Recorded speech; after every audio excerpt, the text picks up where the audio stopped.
What's up, guys? It's your boy Kalimoto. I'm just going for a quick ride, try out my new Batwing that I just bought. See if it's actually worth it or if I need to get a taller windshield. You know, it's an okay looking Saturday. I mean, it's not too hot yet, but we'll find out later. So, other than that, I mean, yeah, you can hear a little bit more of the wobbling from it. So I might need a taller one. Basically what I'm doing today is just going out, testing this out, see how it looks, how it feels, if it's worth keeping or worth upgrading to the bigger one. Looks a lot better.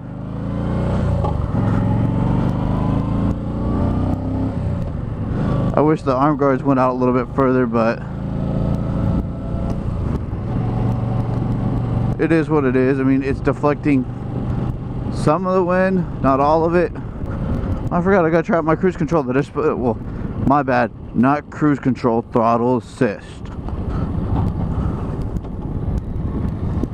Alright, cruise control. And then release. Works. Don't need to tighten it anymore. That was one thing I was kind of worried about. Here's the funny thing, I know that guy. I sold him a car. I sold him that car actually. It's a Chevy Volt. Pretty nice vehicle. I mean, get it, good MPG. It's an electric half gas. Well, it's a half and half. It's basically, when you plug it in, you get about roughly about 32 miles to the gallon, 32 miles on one charge. And then what happens is it kicks on a generator which uses the gas to produce, you know, electricity. Then it starts running off that. And I mean, it's a pretty cool feature. The only thing that kind of sucks about the car is kind of small, cramped, and kind of odd looking for some people. You know, when some people get into it, they're like, oh, what the hell is this thing? They have a new one which is supposed to be a lot better, and we'll see what they, well, when I go back to work, we'll see what it looks like. Hopefully we have one. I mean, the only competitors that it's got is what? Let's see, the Prius. Ford has one for their Fusion, I think it is. And then you have, like, I think all, well, I mean, Tesla. We can't use Tesla because Tesla's like a high-end, expensive model. Yeah, it's electric, but it's, well, no, I think you can get a basic Tesla for like under 30. We'll see, but yeah, me going on, I'm going over to Fred Cummings to take a look at some motorcycles. Possibly, you know, see what my future might hold and what bike I want. Been looking at Hondas. I've looked at Kawasaki's. I looked at Yamahas. I mean, the ones that caught my eyes were the Kawasaki's and the Hondas. And it's just depending. I mean, it's not going to be another cruiser, so, because I mean, I'm pretty much almost done with this one. I just got to go put the highway bars on.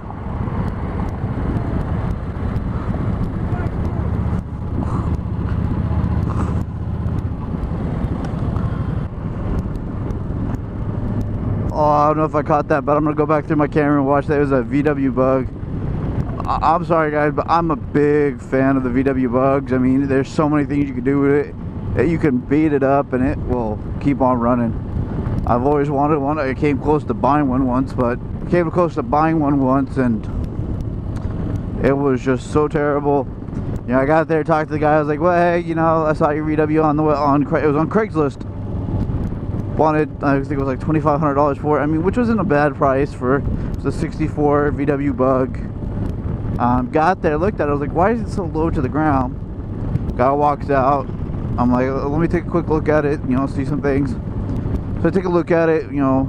So we start talking. I was like, so why is it lowered to the ground? Did you put lowering springs on it? I'm like, he's like, oh, no, that's not what I did to it.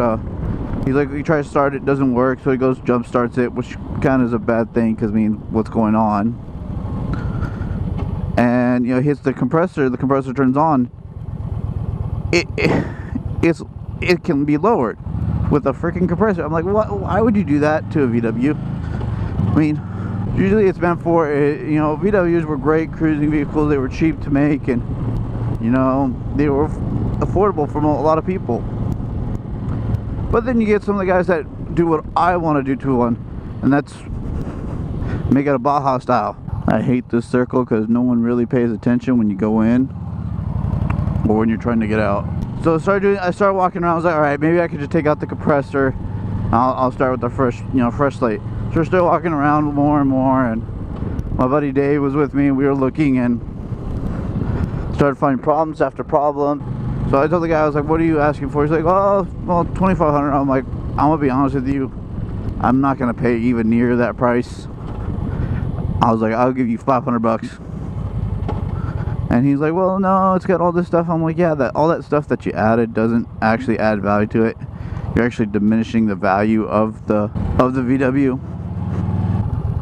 Well, guys, I'm gonna cut off. I'm gonna go inside, take a look at some bikes, and see which one I like. So what's up, guys? Stopped by my local Fred Cummings Motorsports. They didn't have anything I was looking for. Well, I mean, they had a couple good looking bikes, but nothing I kind of wanted. See, that's like a nice little Yamaha R3. But no, I was trying to find is a Honda CBR 600. I mean, they have the 1000, like what's his name, just got a 6'4" Honda. And it's nice. Doesn't have that emblem on the side like he does, but it's pretty nice. And that flat black style, not what I'm looking for. Well, I'm just gonna go ride by Fred Cummings, and not Fred Cummings, by Valley Cycle. The easiest way back home. It's kind of getting hot now. Flip this up. Oh, it's a pretty nice building right there.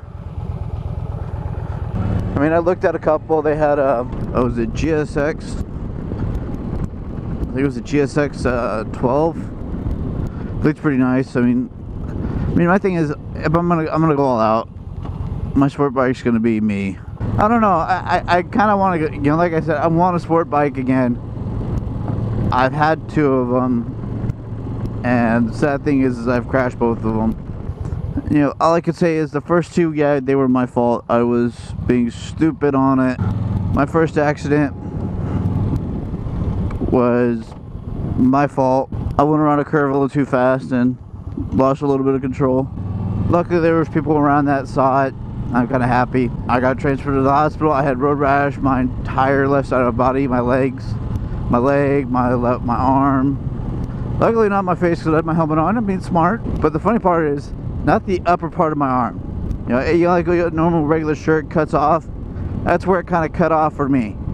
And it was because somehow, you know, my Dickie work shirt, being as super thin as it is and as old as it was, protected me.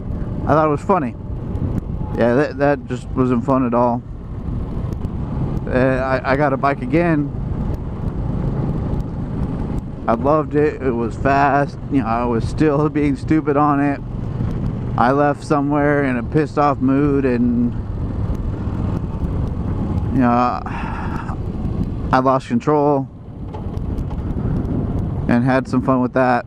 And I wish it didn't happen. That was painful for me because luckily my back gear somewhat tried to protect me.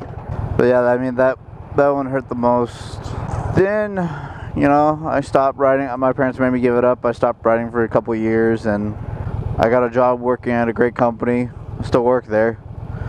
And, you know, I got a bike. I wanted a bike again, found one, got it. And it's the one I'm riding right now. But close this back up. But yeah, I have this not even. I bought it on the 9th. I crashed on the 14th. So yeah, 5 days. Well, what happened was I was coming back from the beach with a buddy and his girlfriend. And you know, when I went there, it was, you know, a long drive, about 2 hours roughly, because we kept stopping. You know, we got to the beach, ate. You know, then it was time to go because it was getting late, and I didn't want to ride it the night. So, you know, we got to about where, I can't remember what the road is, but it's where, it's the highway that James Dean crashed on. Crashed on, and from there, you know, we split off. You know, he went one way, I went another way. Well, about 10 minutes after something happened, I just remember somebody cut me off, and that's the end of my memory for that part of the day. You know, I blacked out. I was unconscious. I woke up in the hospital, tired for some reason. Woke up in the hospital, was freaking out, wondering why I'm here. I was in and out of consciousness for 2 days. It was a scary moment from my mom, because basically what happened, I called and told her I was roughly about an hour away, which I mean was true. I was about an hour away, and maybe a little bit longer, but you know, an hour went by, I wasn't home yet. So she's just thinking I'm still riding out. Then 2 hours went by, and she started freaking out, called me, didn't answer. You know, it hit about 3 to 4 hours. They really started freaking out. They called my buddy Brandon that I was riding with that day, and he said, oh no, he's not here. You know, we split off. You know, he was supposed to be home about 2 hours ago. My dad, you know, said, let me call the hospital. Worst case scenario, let me call the hospital. Here's the funny thing about that. He calls the hospital, and apparently I'm not there. And, you know, the guy asked him, well, why would you think he'd be here? Well, he was riding a motorcycle. Well, we have a motorcycle incident here. White male, about 6'1", you know, roughly about so much weight. Yeah, because I'm not going to mention my weight on here, guys. So shush. And my dad's like, you know, that's him. Him and my mom booked it down to the hospital. Apparently, I was put under John Doe. And that's kind of funny because I had my wallet, my ID on me. I had all that on me. And so, you know, apparently that's supposed to make me go faster than the system, which I thought was kind of funny. I'm like, how? You know, I found out a few days later, you know, I keep getting told this, you know, I keep reminding myself is I had what's called a traumatic brain injury. Basically, my head hit the ground so hard, it shook my brain on the inside. And you know, since I had the accident, there's a lot of things that come with the traumatic brain injury, and I'm kind of helpful that I had a place to go to, and it's called CNS, Center for Neuroskills. Really great place. You know, if you do ever have a head trauma or something like that, or any kind of brain injury, you know, they're there to help you. They were a great place to go, and they helped me a lot. Because like some of the things that I deal with my brain injury is memory loss. I still deal with that. Yeah, and I'm happy that they helped me with that as much as they could. A couple other things, but won't go into much detail about it. I was grateful about that. And that's something I got to deal with for a while. I mean, my brain's still in the partial of healing. It takes a while because it's so complicated. Yeah, because like things I still deal with is my memory loss and some other things.